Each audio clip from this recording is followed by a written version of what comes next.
माना जाता है कि सिंधी कम्युनिटी का जन्म आज से 5 लाख साल पहले स्टोन एज में हुआ था, मगर इस कम्युनिटी का पुख्ता सबूत लगभग 5000 साल पुरानी इंडस वैली सिविलाइजेशन में मिलते हैं।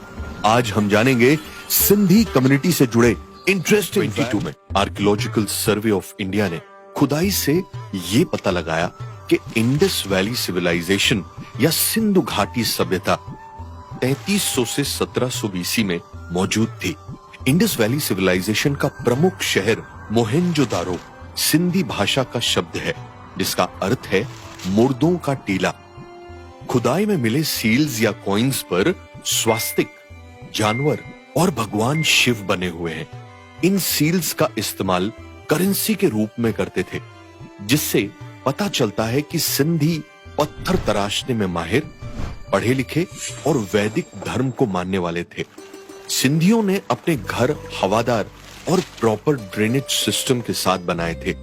वो लोग गहने पहनते और सर पे पगड़ी बांधते थे। जॉर्ज एफ डेल्स अपनी किताब civilisation and floods in the Indus valley में लिखते हैं कि सिंधु नदी के बाढ़ में खत्म होने से पहले सिंधियों ने अपने शहर को 1 या 2 बार नहीं बल्कि 7 बार दोबारा बनाया। भगवान एस गिडवानी की book the return of Aryans के अनुसार सिंधी ही पुरानी सनातन व्यवस्था के जन्मदाता थे। हिंदू धर्म के सबसे पुराने ग्रंथ ऋग्वेद में सिंधु शब्द का जिक्र कम से कम 9 श्लोकों में हुआ है। सिंधु नदी के किनारे ही वैदिक ऋषि मुनि तपस्या करते थे। प्राचीन काल में सिंध की सीमाएं उत्तर में कश्मीर और कांधार, पूरब में कनौज और दक्षिण में सौराष्ट्र तक फैली हुई थी। सिंधी दूर देशों से जमीनी और समुद्री रास्तों से व्यापार करते थे। दुनिया का पहला बंदरगाह यानी पोर्ट सिंधियों ने ही बनाया था और मेजरमेंट में दशमलव यानी डेसिमल के इस्तेमाल की खोज भी इन्होंने ही की थी। सिंधी भाषा का पहला written evidence 8th century BC में महाभारत के सिंधी अनुवाद के रूप में मिलता है। महाभारत में सिंधी राजा जयद्रथ का भी जिक्र है।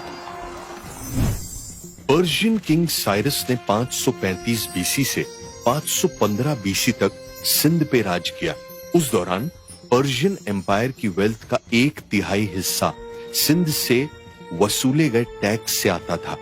अलेक्जेंडर द ग्रेट के शासन के दौरान ग्रीक हिस्टोरियंस ने लिखा है कि उन्होंने आज तक सिंधी समाज से समृद्ध कोई और समाज नहीं देखा। 3rd and 2nd century BC में सिंधी समाज मौर्य डायनेस्टी का हिस्सा था। 1st सेंचुरी बीसी के अंत तक कुशन रूलर्स ने भारत के समुद्री व्यापार को सिंधु घाटी से होकर चाइना के प्रसिद्ध सिल्क रोड से जोड़ दिया। गुप्ता डायनेस्टी 375 एडी के बाद सिंध में आर्यों की दूसरी लहर आई, जिसने एक बार फिर सिंध में हिंदू धर्म की स्थापना की। इस बार उन्होंने सिंध को लूटा नहीं बल्कि अपना घर बनाया। अल बरौनी की किताब इंडिका के अनुसार राजपूत भी यहां पहुंचे और फिर 450 से 643 एडी तक सिंध में शांति और समृद्धि रही। इस बीच ईरानी शासक सिंध में वापस आना चाहते थे, लेकिन उन्हें कामयाब नहीं होने दिया गया। हालांकि सिंधियों और ईरानियों के बीच आपस में विवाह एक आम बात थी।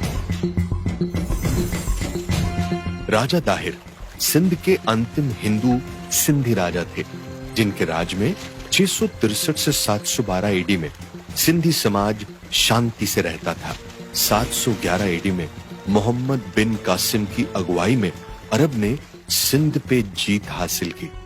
उस समय अरब के लोग सिंधियों से कम सलीकेदार थे, तो वो अपने साथ बहुत सारे चिकित्सकों और विद्वानों को बगदाद ले गए। कई सिंधी विद्वानों ने इस्लाम धर्म अपना लिया और medical science, astronomy, philosophy, music, mathematics और एस्ट्रोलॉजी सब्जेक्ट की कई संस्कृत किताबों को अरबी भाषा में ट्रांसलेट किया।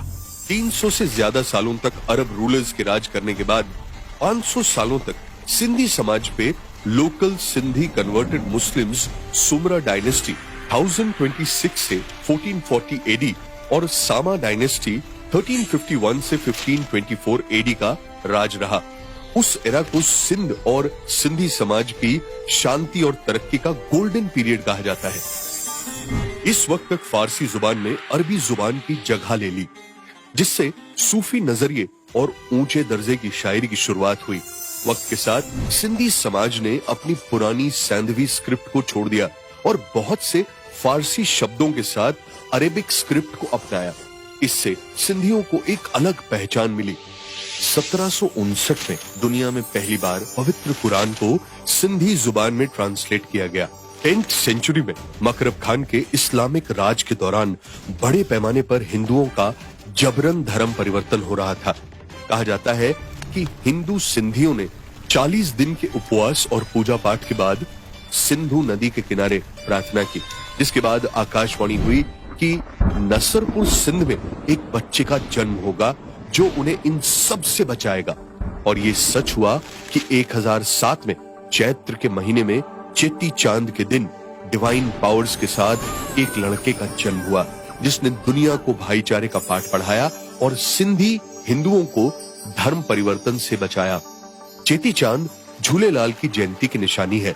झूलेलाल को भगवान वरुण या जल देवता का अवतार माना जाता है। फारसी सूफी शायरों और भक्ति कवि के मिलन से सिंधी सूफिज्म का जन्म हुआ। दिलचस्प बात है कि सिंधी हिंदू और सिंधी मुसलमान एक ही संत को मानते हैं, लेकिन अलग अलग नामों से। जैसे सिंधु नदी के सरपरस्त संत को मुस्लिम ख्वाजा खिज्र या शेख ताहिर और हिंदू दरिया शाह या उदेरो लाल के नाम से मानते हैं। सूफिज्म के असर से सिंधी लोगों के दिलों में मुस्लिम संतों और उनके मकबरों की बहुत इज्जत है। इनफैक्ट सिंध में थट्टा शहर के पास बने मकली कब्रिस्तान में 5 लाख से 10 लाख कब्रें और मकबरे हैं, जो एक वक्त में उस इलाके के घरों की गिनती से भी ज्यादा थे। 1981 में इस जगह को यूनेस्को ने वर्ल्ड हेरिटेज साइट डिक्लेयर कर दिया। अंग्रेजों के राज में प्रोग्रेसिव सोच रखने वाले सिंधियों ने अंग्रेजों के नए रूल्स और अंग्रेजी भाषा को सहजता से अपनाया, जिसकी वजह से उन्हें बिजनेस और नौकरी में बहुत फायदा हुआ। सिंधी लोग मैन्युफैक्चरिंग के साथ साथ एक्सपोर्ट भी करने लगे। एक वक्त वो भी आया जब आबादी में केवल 23% होने के बावजूद ये लोग सिंध की 42% जमीन पर मालिकाना हक रखते थे। ज्यादातर सिंधियों के सरनेम के अंत में आनी जुड़ा होता है, जैसे वासवानी, मखीजानी, नथानी आदि। स्टडीज से पता चलता है कि यानी संस्कृत का एक शब्द है जिसका मतलब होता है वंशज, जिसको सिंधी में आनी बोला गया। सिंधी आमतौर पे अपने परदादा के नाम के बाद आनी जोड़ते हैं और वो उनका सरनेम बन जाता है। सिंधी समाज के वजूद में आने के बाद वक्त बदला, राजा बदले, हालात बदले। सिंधियों ने बहुत उतार चढ़ाव देखा, यहाँ तक कि इंडिया के बंटवारे में सिंधियों को अपनी मातृभूमि को छोड़ने का दर्द भी झेलना पड़ा। लेकिन इस कम्युनिटी ने कभी हार नहीं मानी और हमेशा कामयाबी के साथ आगे बढ़ते रहे।